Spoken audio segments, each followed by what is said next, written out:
Well, welcome to Imperfect Together with Chris and Zach. I am Chris. This is Zach. I'm Zach. And this is Jenna Beth. Hello. Our special guest for today. It's Jenna actually Beth. your second time being on this one. Yes. But you're here for a special reason. We'll get to that later. But today we're talking a little bit about change, specifically change in the family and what kind of dynamics that can bring. But first of all, Hold on, I got a question for you. What kind of changes are going on in your family right now, Chris? none. All right, go on. I'm doing pretty good. You know, It's a very stagnant family. my son's I'm just my gonna son go ahead. started playing football. That's a new thing. I'm just gonna go ahead and I'm just gonna take care of this for you. Is this okay, Chris? No. Okay. I'm gonna start with that. What you're going to tell changes in my family? All right, go ahead. What are you trying to do, Zach? I'm trying to take control right I now. think Zach's main goal with these is how can he throw me off and get me annoyed? I do it all the time. Yeah. What's wrong with your neck, Zach? Why are you walking around like this? I slept on it wrong for Yeah. Or maybe your well- wife slapped you silly. probably carrying the team. Carrying the team. Yes. Yeah. That's a good one. The team. Hey, Zach, let me ask you a question. Yep. Do you look the same as you did when you were in high school? No. How did you Isn't look? there a How did picture look of in you in high school, right? Yeah. Go ahead and get that picture. This is a picture of me and my friend. That's me, and that's my friend Taylor. This is Degeneration X. What? Yeah. Say it again. Go look at that. I don't know. Degeneration Wrestlers. X. Wrestling stuff. You didn't know? Sure didn't know. I don't know what you're talking about. Don't get him You started. better call somebody. You don't know what, What that did, is? what did you look like when you were in third grade? I looked like this when I was 19. That's not what I asked. That's third grade. Third grade. Oh, I was very Were tiny. you the kid? Were you like a scrawny kid? Were you like the chubby kid? I feel like he definitely was the kid that like stood on top of his desk and threw pencils. He still does that. But In third grade, I was kind of a I was a little chubby. a little bit of an outcast. Let's see, I had a crush on a girl named Mary Ann back in that time. In third grade? Uh-huh. Oh. And then I threw sand at her, and then I never talked to her again. It's about And then right. I put little. That's how then his I third put- grade and then I relationships put work. little. And then I put little devil horns on in her yearbook, on where her That's face so is. sweet of you, And Zach. I put little, so it looks like she's missing teeth. Okay. She did nothing wrong. I'm the one that threw sand. So you're the jerk. Yeah. Okay. Got it. Yeah. But third grade, I would say I was the kid that threw pencils. Yeah. I was That that kid. hasn't changed much. Yeah. Dolphin. What about... Oh, Jenna. She's cracking inside jokes over here. Jenna, how has the music that you listen to changed from when you were a kid to now in high school? No. Did you ever listen? You wouldn't know them. What was the band? Bop. The Hanson Hansons. Brothers. Hansons. I know that song, but I didn't never Did you ever listen listen to that? the What were the songs that you listened to as a kid that you would never listen to now? Kids Bop. Oh Kids my gosh, Bop. I hate Kids Bop now. I think it's so dumb. Did you jam out to Kids Bop when you were a kid? Yeah. Oh yeah. When did you stop listening to Kids Bop? Whenever I realized that they were bad. And that they, Like the singing was bad? yeah. You want to know what my first CD was? I just don't appreciate them. What was your first CD, Zach? You probably. I really don't want to know, but I'll let you tell me. No, that's a good one. Big Willie Style with Will Smith. Oh, Will Smith. I love some Will Getting Smith. jiggy with it. Na na na na na na na. Hey, na na na na na na. 55 S What? if you need the rest. I only know that You song guys know from the words, I Superstar. know. No, I don't know that one, but I do know just the two of us. 5 years old, bringing comedy. Every time I look at you, I think, man, a little me just like me. Wait and see, gonna be tall, makes me laugh. Cause you got your dad to your song. Sometimes I wonder What you gonna be? A general, a doctor, maybe MC. Ha! I wanna catch you all the time. But I will tap that butt with you cut out of line. Sit back, why you do that? I try to be a tough dad, but you be making me laugh, crazy joy. When I see the eyes of my baby boy, I praise to you. I will always do everything that I can. Show you how to be a man. Why are you singing so low? Dignity, integrity, honor, and I don't mind to lose long as you came with it. And you could cry, ain't no shame in it. I really didn't think that was going to end. I'm glad it did. You want to hear that? All I see is Zach laying like this, and his voice is really deep. my He was acting like a bear earlier. I know it. Interesting fact about that song, I sang that in my 6th grade talent show with a guy named Jeremy Biles, and we were both wearing FUBU Except shirts. it was a lot more high pitch. Yeah. You wear FUBU. We were both wearing Is FUBU FUBU shirts. still a thing? We both had matching FUBU shirts, and we sang that song at our sixth grade Did talent y'all show. sing that in Crindleback? No, that was much later. Oh. All right. But we were competing with another Did y'all win? couple that were singing, and they were singing Casey and JoJo, Oh, yeah. and it was Billy Bob and Singing All My Life? yeah, they were singing All My Life, and they had matching. Do you know that song? They had matching colored shirts. If you played it, I might. All my life, I pray for someone like you. No. Man, we're dating ourselves, Zach. All right, how do you deal with change? Do you like change? Everybody's different when it comes to change. I think it depends on like the level of change. Like if it's like a small change, it's like okay. But then if it's like big change, I'm like Big change. One big change being how y'all are doing school this year. yeah. Do you like that? I like it. I think that I like our block scheduling. I like that we get to leave whenever we want to. I really like that. Do parents like that?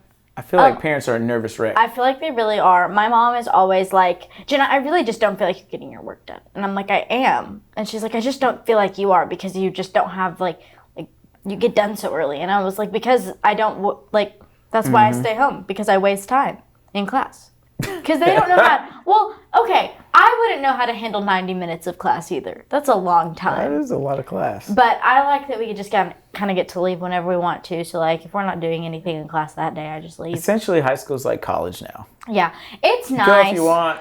You don't have to. It's nice. Schedules, The only whatever. thing is that it's just kind of like we're missing out on some stuff, and like everything's just really different. So it's like hard to adjust. I'll be curious to look back 5 years from now and watch this video and see if this becomes a new trend in how you do high school, or if this is like just a coronavirus thing. I think that they'll keep doing it because I think that teachers like it. Like, Do you think teachers like it? I think they do. I think that the only reason they don't like it is that like they have to make seating charts just because of all the corona stuff. But I think that's really the only thing that they don't like. And also just like knowing when kids are going to be there and not be there. Other than that, I mean, I think that they like it just because it's not as much stuff on one day. What about you, Zach? You like change? Depends on what it is. Let's talk big change. Big change? Like completely changing tradition that you've had forever. So, I got an example. Oh, good. So, usually when I go to McDonald's, I get a Big Mac. This is not a big change. Well, it's a big change for me. It's because I love to eat. perspective. Perspective is important. I went from a number 1 to a number 2. Well, I went to a number 1, and then I tried a quarter pounder the other day. First Have you time tried ever. the Travis Scott burger yet? Oh, you always, Yeah, that's what it was. I wasn't a fan.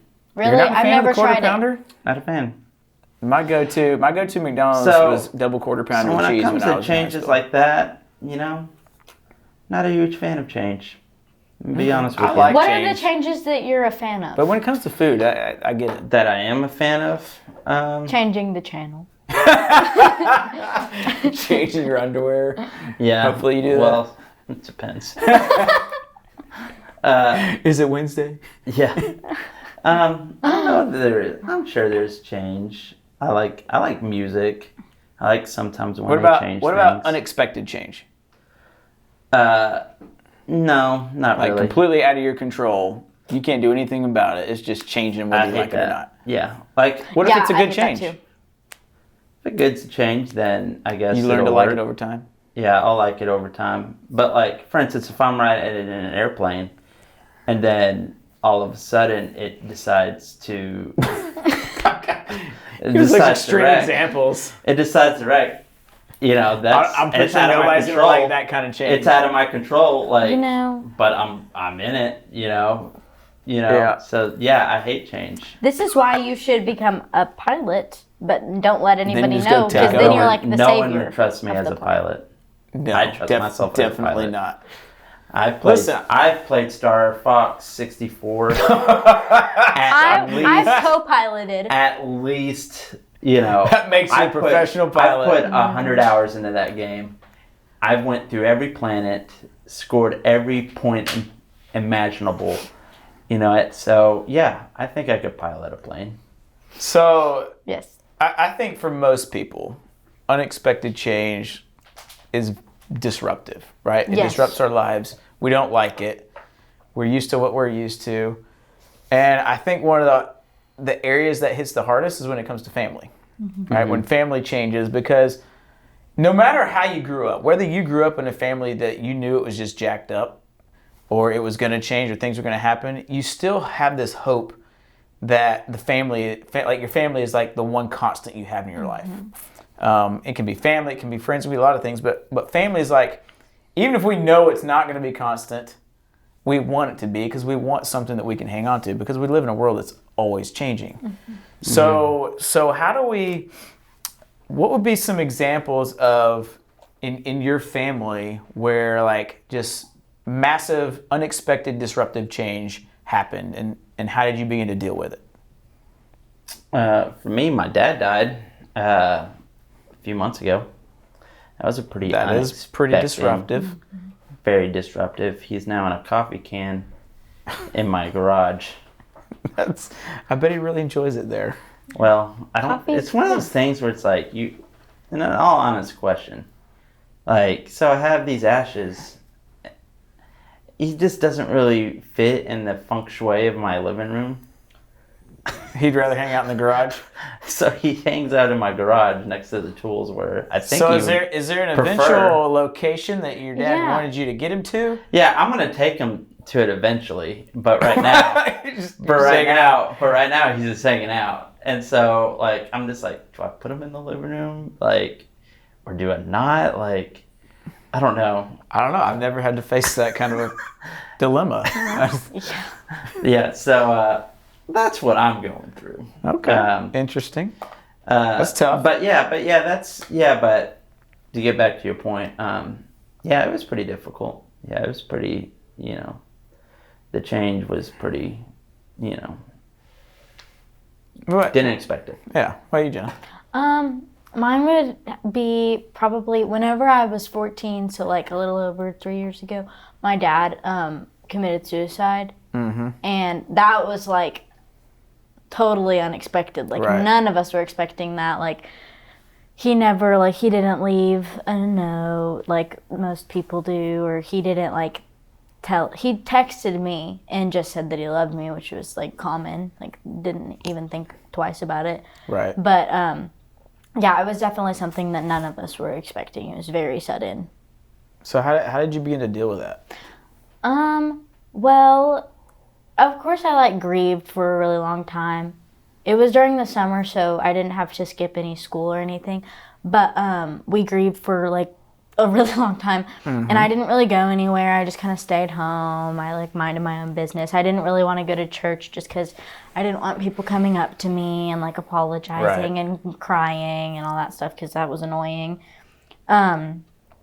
But I think just like being with my family, because like once I kind of like got out of my funk and stuff, I like went and saw my family, and or even whenever I was kind of going through it, like I would always go over to my grandparents' house, or like we would all gather there. We would go to my aunt and uncles, or they would come to my house, and we just all just like spent time together. And that was just like such a healing thing, is just like everybody kind of telling their memories of him and just like getting to talk about him and like all the good things. And it was very healing.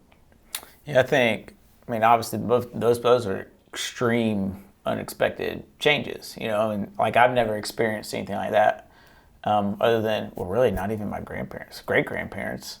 No, wait, my grandma did pass away. I guess it was about 2 years ago now, and she was the one that I always dreaded when she was going to pass away because we were super close. But I think for most people, though, like maybe it's not that extreme. Maybe it's, you know, so like Glennis, our producer, just had a baby. His world just completely changed and got turned upside down. I don't think you've slept in 5 days, probably. But congratulations, Glennis. Congratulations on having a baby. But new siblings come in, right? Or you move to a different place. Like our family moved from Atlanta to here. And so there's all kinds of different changes that just disrupt our normal patterns. And I think the biggest thing that we need to comprehend is that like change is inevitable. Mm-hmm. Like whether you like change or not, it's going to happen. I mean, there's a verse in Ecclesiastes where it's like, you know, there's a time for everything, and there's a, you know, I got it here somewhere. There's a time for everything and a season for every activity under the heavens, a time to be born, a time to die, a time to plant, a time to uproot, and it just goes on and on. It's basically saying A time of war. Like it's going to happen. A time of peace. Yeah, that's how he read it too. That's how Solomon wrote it when he wrote it. A time of war. Yeah, he was a wise and dude. a time of peace. I don't know how to take you sometimes, Zach. It's like we're in really deep moments. It's Ecclesiastes. Zach is known for not being able to say things right. It's Ecclesiastes. Skittles. It's Ecclesiastes 8. It says, a time for war and a time for peace. You sound like Adam Sandler. And Madison. A time to love and a time to hate. There's another actor he reminds me of. I can't A think of time his for war and a time for peace. Are you done? Yeah. Are you sure? Yeah. Check it. Yeah. That's my war voice. Some of you will pass. See, I knew he wasn't done. And that is okay. It is literally like the bathtub scene in Billy Madison with the shampoo and the conditioner. That's right. Shampoo That's my is brave better. heart. It's my brave heart. Many years ago. It's like Abraham Lincoln. Yeah. Gerald Butler. Yeah. Yeah. Are you done this time? Yeah, I'm done. I'm just checking, Zach. I know you like to steal the Change show. is inevitable. It's going to happen. Which means next week, Zach will not be on here. Change is happening, whether you like it or not. You know what would be so good is if y'all did like a video or like a podcast of Zach just giving motivation in that voice. I think that motivational quotes with Zach. I think that's a great idea. We'll make sure that you can do that. You can do that on Instagram. Make sure that the church will pay for that. You know what my favorite while we're talking about pay for you to make some voices. While we're talking about this heavy subject, there's another verse that I want to talk about, which is in Isaiah 43:2, which says, "When you pass through the waters, I will be with you. And when you pass through the rivers, they will not sweep over you. When you walk through the fire, you will not be burnt. The flames will not set you ablaze." What's the guy who always does the readings like that? James Earl Jones. Yes, that's what I'm thinking of. What's It's like Bible reading with James Earl Jones. He's gonna hyperventilate over here. He's cracking himself up. It said like he's like, "This is my ball now. This is my ball." Yep. That's what he's. That's what And I was thinking. and then in Lion King, he's like, "Simba, Simba, you have some duty caked in your fall. You must fetch it out." That's what he said. I don't know. James Earl Jones, he always goes like this. When he talks, he goes like. I'm glad to know that. Yeah. So why did you bring that verse up, even though you read it right, James Earl Jones? Because in every single moment and season of change, including family change, like my dad passing, God will be with me. Okay. Was that? Excellent. God is with you. Were you expecting? The way he said it, he was like, God will be with me. I was trying to get serious. Okay. Do you really feel that way? I do. As you walk through that, do you really feel that way? I do. I'm still walking through it. But do I think God is with me? Absolutely. Of course there's questions and there's things that hit me in a different way. Than like, I'll see something and be like, oh, I miss my dad,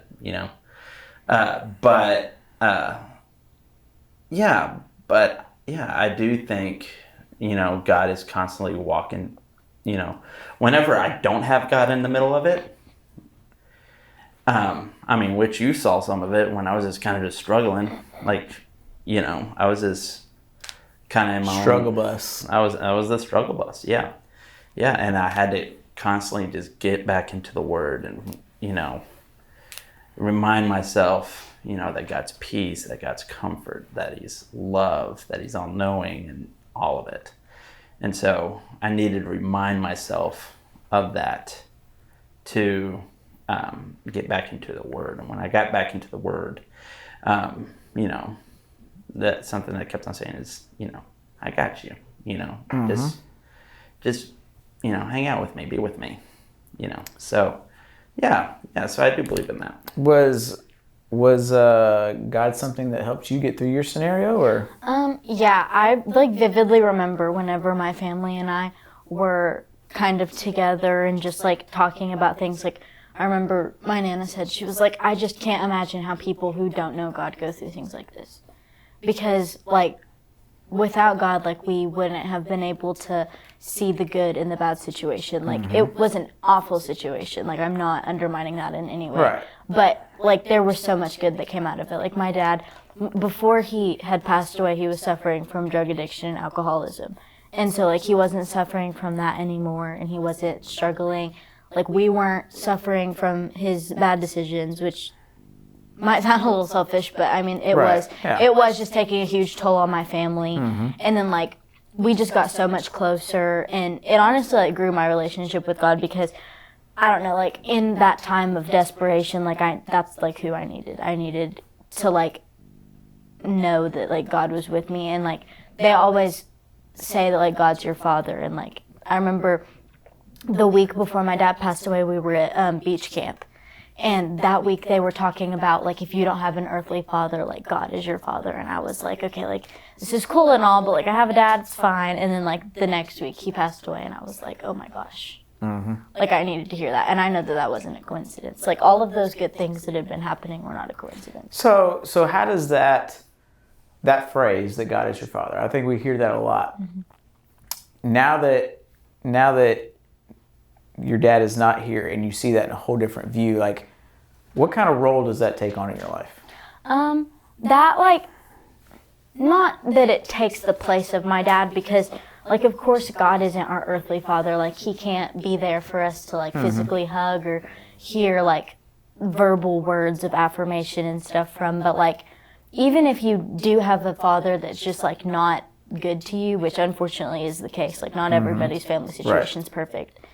But just knowing that there is somebody that you can come to with your problems. I know that there are so many times when I'm frustrated or something's going on and I just think that my mom won't understand, or I've already talked to her and I just need someone else to talk to. I'm always just I wish that I could talk to my dad right now.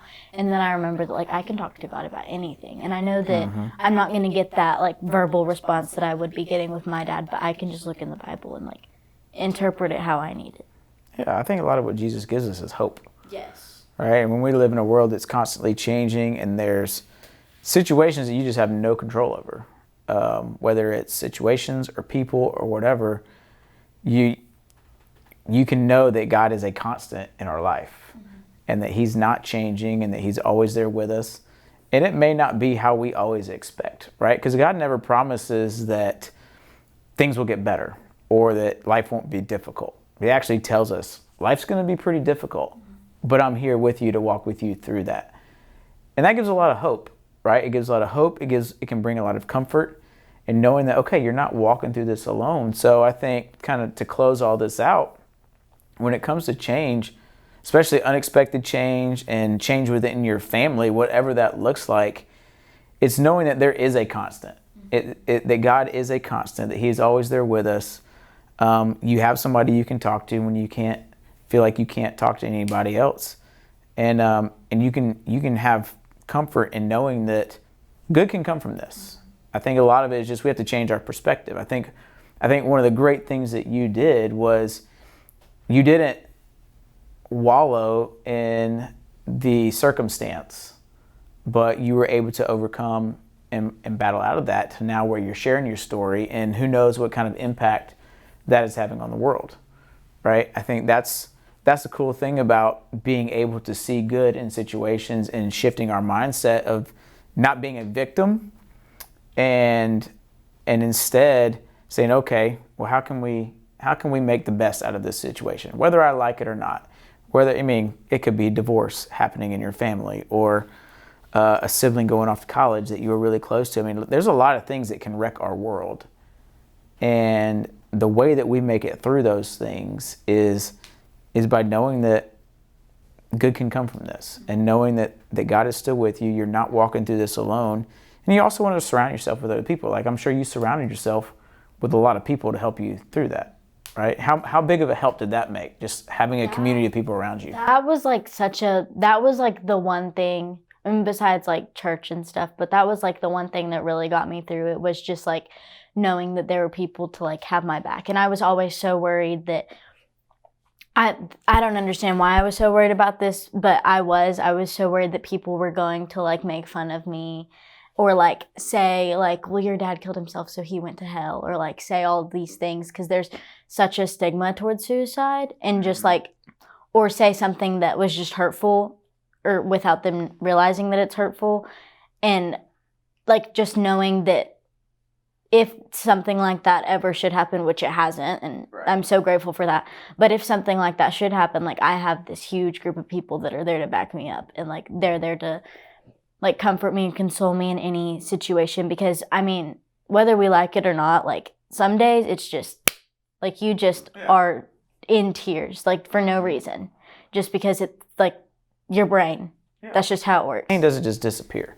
Yeah, but like having that community to make you realize like you're gonna get through, like you've gotten through it before and you're gonna get through it again, is like amazing. Well, thanks so much, Jenna, for being here and for sharing your story. I know that's difficult to talk about sometimes, and Zach, yours is still pretty fresh, and you're still walking through that, and and we're here for you. That's what community is for. Yeah. And and thank you guys for watching and listening, or however you're doing it. Thanks for being here. We appreciate you, and hopefully this is helping. And let us know in comments, or however you let us know stuff. If you want to email us, I think we have an email, don't we? imperfecttogether@gmail.com. If you want to email us some stuff, maybe how this is helping you, if you got ideas on how we can make it better, that'd be cool. I don't know. Do we have always want to. Sure, we just need to check it. Anyways, love you guys. We'll catch you next week. See you later.